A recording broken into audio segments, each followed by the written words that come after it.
आओ बच्चे तुम्हें दिखाएं झांकी हिंदुस्तान की, इस मिट्टी से तिलक करो ये धरती बलिदान की। तो मेरे प्यारे बच्चों, आज की जो क्लास में सीखेंगे वह जाति के आधार पर स्वरों के भेद। तो जाति के आधार पर स्वरों के अगर आपसे भेद पूछे तो कितने उत्तर देंगे? 2। कौन कौन? सजातीय स्वर, दूसरा विजातीय स्वर। सजातीय स्वर और विजातीय स्वर। सजातीय स्वर किसे कहते हैं? परिभाषा भी हमने लिख दी है। वे स्वर वर्ण जो अपने ही समान, वे स्वर वर्ण जो अपने ही समान जाति वाले स्वरों के योग से बनता है। अपने समान जाति वाले स्वरों के, जैसे यहाँ देखते हैं हम लोग, और इसे पूछ दे कि इसकी जो संख्या कितनी होती है, उत्तर कितना देंगे? 3 होती है। कितना? 3 होती है। और कौन कौन?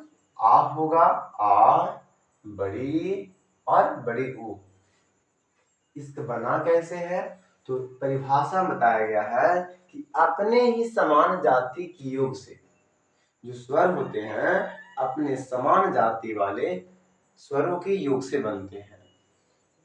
इसे यहाँ देख रहे हैं कि दोनों क्या है? समान जाति है, और दोनों समान जाति को मिलने से क्या बन गया? आ बन गया। यहाँ छोटी ई और यहाँ भी छोटी ई, तो दोनों क्या है? समान जाति के हैं, और दोनों के मिलने से क्या बन गया? बड़ी ई बन गया।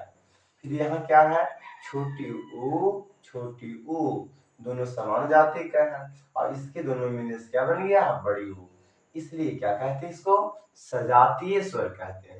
आ, बड़ी ई और बड़ी ऊ को क्या कहते हैं? सजातीय स्वर कहते हैं। विजातीय स्वर किसे कहते हैं? तो इसकी परिभाषा क्या होगा? वे स्वर वर्ण जो असमान जाति वाले स्वरों के योग से बनता है उसे विजातीय स्वर कहते हैं। विजातीय स्वर में क्या बताया जा रहा है कि असमान जाति वाले स्वरों के योग। सजातीय में क्या पढ़े हम लोग? समान जाति, माने जो स्वरों की जो मेल होगी वह दोनों स्वर क्या होंगे? समान जाति के होंगे। इसमें क्या होगा? असमान, माने समान जाति के नहीं होंगे। अगर इसकी संख्या पूछे तो कितना उत्तर में देंगे? 4। कौन कौन? तो हो जाएगा ए, ऐ, ओ, औ। क्या परिभाषा की बात इससे मिलता है? परिभाषा में क्या कहा था कि वे स्वर वर्ण जो असमान जाति वाले स्वरों की युग से बनता है। तो क्या असमान जाति के, ये सच में ऐसा सही है कि असमान जाति के स्वरों का युग हुआ है? हाँ, क्यों? क्योंकि आ यहाँ क्या है? छोटी ई है, तो क्या समान जाति का है? नहीं ना। तो क्या बन गया? ये बन गया। इस समान जाति के योग से नहीं बना है, ये क्या बना है? असमान जाति। आ यहाँ क्या है? छोटी, ठीक, असमान जाति हो गया। अगर आ यहाँ था, यहाँ भी आ रहता और ए बन जाता, तब हम क्या मानते कि नहीं ये भी क्या है? जाति है। तो यहाँ क्या होता है कि आ का मेल छोटी ई से हुआ, इसलिए क्या बन गया? ए बन गया। तो दोनों तो अलग अलग जाति के हैं।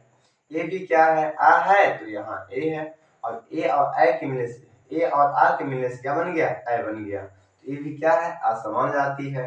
इसका भी मेल क्या हुआ? असमान जाति के मेल हुआ, तब क्या बन गया? ओ। यहाँ भी असमान जाति है, सेम नहीं। अगर आ यहाँ है, यहाँ भी आ रहता, तो हम क्या कहते हैं? समान जाति। लेकिन यहाँ आ है और यहाँ क्या हो गया? ओ है, इसलिए क्या है? असमान जाति के है। और आ और ओ के मिलने से क्या बन जाता है? अ बन जाता है। तो याद रखिएगा, समान जाति है ना, समान जाति किसमें होगा? तो सजातीय स्वर में। असमान जाति किसमें होगा? तो विजातीय स्वर में। याद रखिएगा। और क्या? विजातीय स्वरों को ही, विजातीय स्वर को संयुक्त स्वर भी कहते हैं।